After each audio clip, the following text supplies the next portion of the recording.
नमस्कार दोस्तों, स्वागत है आपके आज की 10 बड़ी और ताजा खबरों में। चलिए शुरू करते हैं पहली बड़ी खबर से। उससे पहले छोटी सी रिक्वेस्ट है कि चैनल को सब्सक्राइब कर लें। वैभव सूर्यवंशी ने आईपीएल में महज 36 गेंदों पर शतक जड़कर क्रिकेट जगत को चौंका दिया। उसकी विस्फोटक पारी में टीम को विशाल स्कोर बनाने में मदद की। जयपुर में उनके हेलीकॉप्टर शॉट के एमएस धोनी को याद ताजा करा दी, जिससे वे युवा खिलाड़ियों के लिए प्रेरणा बन गए हैं। डीएलएड डमी पंजीकरण कार्ड में सुधार की प्रक्रिया शुरू हो गई है। बिहार बोर्ड ने एनसीईटी मान्यता प्राप्त समिति से संबंधित डीएलएड संस्थानों में सत्र 2025 से 27 के विद्यार्थियों के लिए डमी रजिस्ट्रेशन कार्ड 25 अप्रैल से 29 अप्रैल तक पोर्टल पर उपलब्ध करा दिया है। संस्थान प्रमुख 3 प्रतियों में कार्ड डाउनलोड कर 2 प्रतियां हस्ताक्षर और मुहर के साथ विद्यार्थियों को देंगे। डमी कार्ड में नाम और माता पिता के नाम, जन्मतिथि, धर्म, राष्ट्रीयता, लिंग और विषय में सुधार संभव है। पूर्ण पहचान बदलने पर जन्म रजिस्ट्रेशन रद्द होगा। बोर्ड ने कहा कि लंबित शुल्क और आवेदन 28 अप्रैल तथा लंबित आवेदन 29 अप्रैल तक जमा करना अनिवार्य है, अन्यथा मूल पंजीकरण कार्ड और परीक्षा आवेदन की सुविधा नहीं मिलेगी। जिम्मेदारी संस्थान और विद्यार्थी दोनों की होगी। महिलाओं पर टिप्पणी से पप्पू यादव एफआईआर की मांग हुई तेज। पूर्णिया के सांसद पप्पू यादव के महिलाओं पर कथित आपत्तिजनक बयान को लेकर विवाद और ज्यादा गहरा गया है। 20 से 21 अप्रैल की प्रेस कॉन्फ्रेंस में दिए गए उनके बयान के बाद पटना में शास्त्री नगर थाने जदयू की प्रदेश सचिव रीना कुमारी चौधरी ने एफआईआर दर्ज कराने की मांग करते हुए शिकायत दी है। आरोप है कि सांसद ने राजनीति में महिलाओं की भागीदारी को लेकर अपमानजनक और अश्लील टिप्पणी की थी, जिससे उनकी गरिमा को ठेस पहुंची है। बयान का वीडियो वायरल होने के बाद विरोध और तेज हो गया है। राज्य महिला आयोग ने भी नोटिस जारी किया है और कार्रवाई की मांग उठाई है। बिहार सरकार के बीज अनुदान योजना का लाभ लेने का सुनहरा मौका। 15 मई तक करे आवेदन। उन्नत बीजों पर 100% तक मिलेगी सब्सिडी। बिहार में प्रेम प्रसंग में अपनी जिद पूरी करने के लिए मोबाइल या बिजली के ऊंचे टावर पर चढ़ने का खतरनाक ट्रेंड शुरू हो गया है।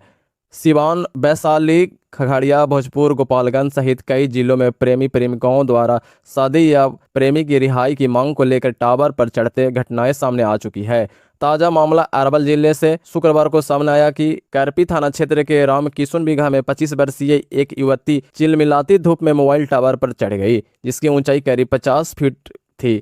4 घंटे की मुशक्कत के बाद युवती नीचे उतरी। सुरक्षा के मद्देनजर गांव में बिजली आपूर्ति बंद कर दी गई। युवती के पिता ने बताया कि गांव के ही एक युवक ने साथ प्रेम प्रसंग था, पर सामाजिक दबाव के कारण उनकी शादी दूसरी जगह करनी पड़ी। इसके बावजूद दोनों में प्रेम संबंध खत्म नहीं हुआ। प्रेमी मेरी पुत्री को ससुराल से भगा ले आया और दोनों को मंदिर में शादी रचा ली। दोनों साथ रहने लगे। उन्होंने आगे कहा कि कुछ वर्ष बाद प्रेमी परिवार दबाव में आकर दूसरी शादी की तैयार करने लगा। उसे आहत मेरी बेटी मोबाइल टावर पर चढ़कर न्याय की गुहार लगाने लगी। वह मोबाइल फोन साथ लेकर टावर पर चढ़ी। अरवल एसडीओ कृति कमल ने मौके पर पहुंचकर मोबाइल फोन से जरिए उससे लंबी बातचीत की। बिहार में शहरी विकास को तेज करने के लिए सरकार ने 11 ग्रीनफील्ड सैटेलाइट टाउनशिप बसाने की दिशा में बड़ा कदम उठाया है। इस टाउनशिप के लिए जमीन अधिग्रहण की प्रक्रिया जल्द शुरू की जाएगी। इस प्रक्रिया से सबसे पहले भू स्वामी का सत्यापन किया जाएगा, ताकि जमीन के असली मालिकों की पहचान सुनिश्चित हो सके और किसी तरह की विवाद न हो। सत्यापन के बाद ही जमीन अधिग्रहण की कार्रवाई आगे बढ़ेगी। इसी पूरी प्रक्रिया की निगरानी और निष्पादन की जिम्मेदारी जिलाधिकारी डीएम को सौंपी गई है। डीएम यह सुनिश्चित करेंगे कि अधिग्रहण पारदर्शी तरीके से हो, प्रभावी लोगों को उचित मुआवजा मिले और किसी तरह का अनियमितता न हो।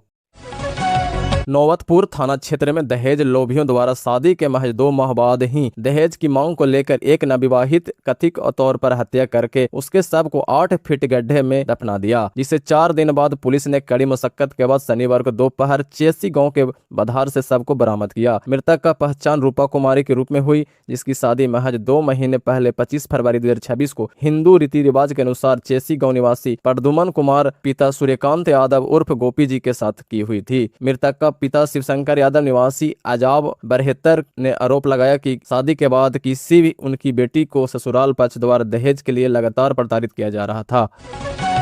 सारण और सिवान जिले से जुड़े एक दिल दहला देने वाली हत्याकांड का पुलिस ने खुलासा किया है।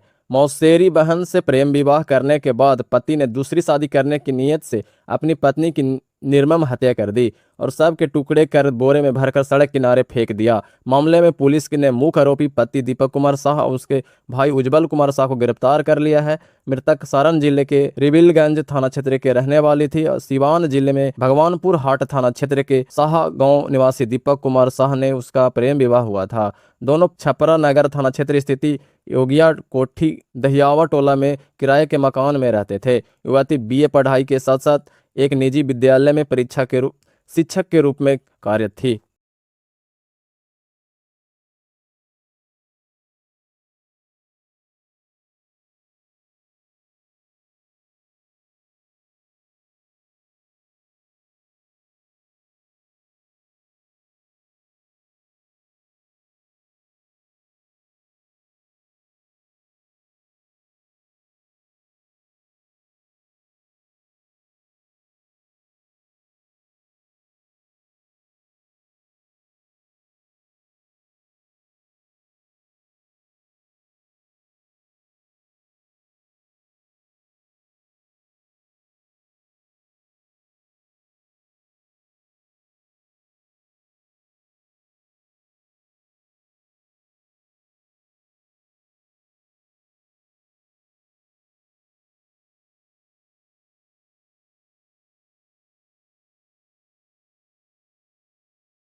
बिहार सरकार ने सेमीकंडक्टर कंपनियों के लिए एक बड़ा प्रोत्साहन पैकेज घोषित किया है। उच्च तकनीकी औद्योगिक निवेश और आकर्षित करने और रोजगार को बढ़ावा देने के लिए कर में छूट ऑफर, इसके अलावा पेटेंट सब्सिडी और पूर्ण प्रशिक्षण लागत प्रतिपूर्ति के साथ साथ ₹1 में भूमि की पेशकश की गई है।